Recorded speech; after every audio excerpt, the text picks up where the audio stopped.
Good morning, morning of day 50. Just leaving the room. Looks a bit tidier now. We've rang for a shuttle and it should be here in about 10 minutes. Here comes the shuttle.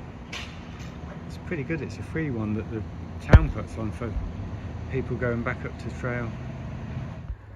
Just been dropped off back at the visitor centre.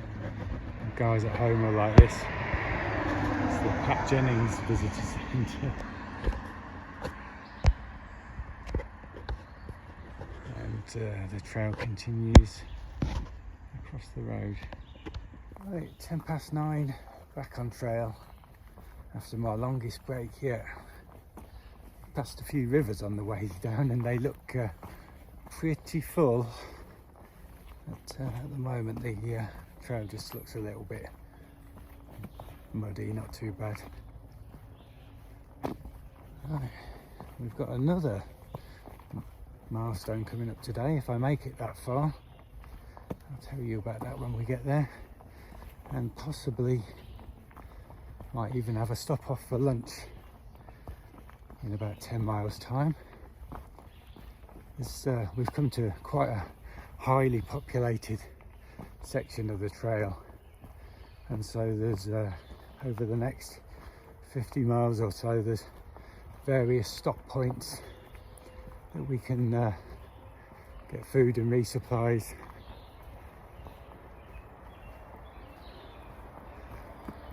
Right, let's get this day started.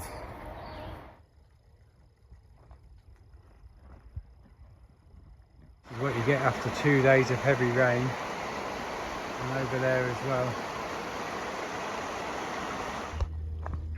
This was a tough day for me. I'd been suffering some bad foot pain in the ball of my left foot for the last 3 weeks, and it had meant I was having to take painkillers to get me through the day. It's one of the reasons I changed out my shoes a week and a half earlier. And I was hoping that the 2.5 days I'd just taken off in Marion would have given my feet a bit of time to heal up. But within an hour of starting today, the pain was back, and I'd already had to take some painkillers. I was slowly coming to terms with the fact that this could be the end of my thru-hike, and was wondering how far I'd be able to make it. I hoped to get to 800 miles so I could at least say I'd walked the length of the UK. And then the decision was taken out of my hands. I had my second fall of the hike. It didn't seem so bad at first, but then I'd taken some painkillers, so I guess I didn't really feel the full impact. It was within an hour later that I realised there was a problem with my hand, as it had swollen up so much. I realised it was a suspected broken hand fairly quickly after that, and that was it.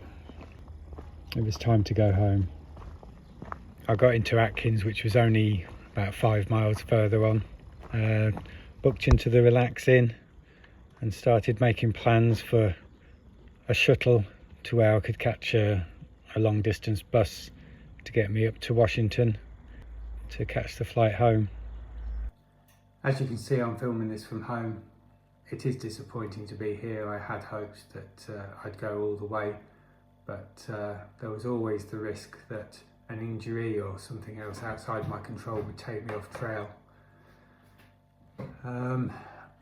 I didn't really talk about some of the issues I've been having on trail on my YouTube videos. I didn't want to worry my friends and family at home, but now I'm here, I guess I should review some of the issues I've been having.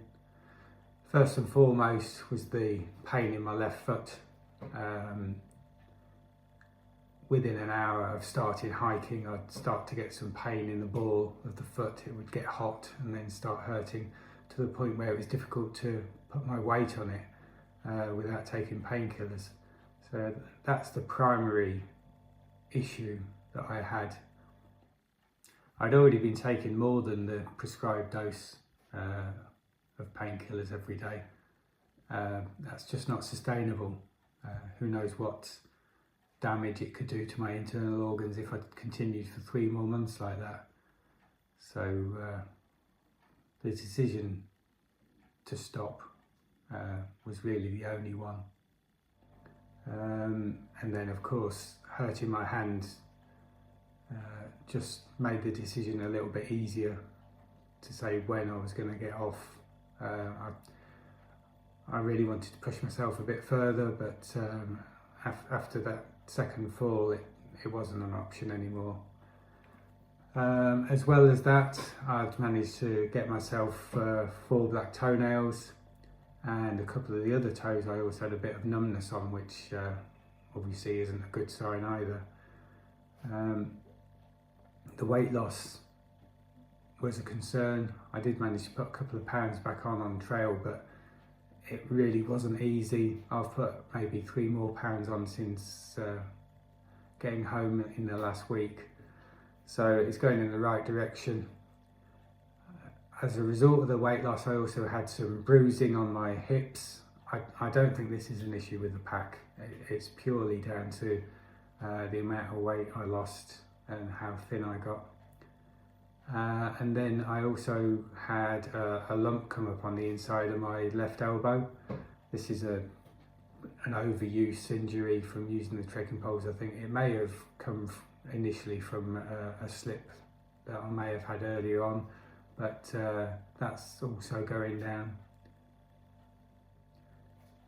The thing that I was most concerned about never came about. I was always concerned about my knees, and without a doubt knee injuries was the primary reason for most people getting off trail. There was knee braces everywhere, people wearing KT tape, but for whatever reason I never had an issue, never had any knee pain. It was never a concern, so I was extremely lucky from that point of view. I just want to thank you all for the support that you've given me over the last couple of months. It really has been amazing. The number of subscribers I got just blew my mind. I really wasn't expecting those numbers, and the positive comments that I was getting every day was such a boost to me. When you're out there, it's a difficult thing you're doing, and to know that so many people are behind you really makes a huge difference. So that's the end of my AT hike. Plans going forward is that once my wife retires later this year, we're going to get ourselves an RV and tour Europe for the next few years, which is pretty exciting. Thank you again. Really appreciate you, really appreciate the entire AT community. Everyone I met on trail and online has been brilliant. So thank you and goodbye.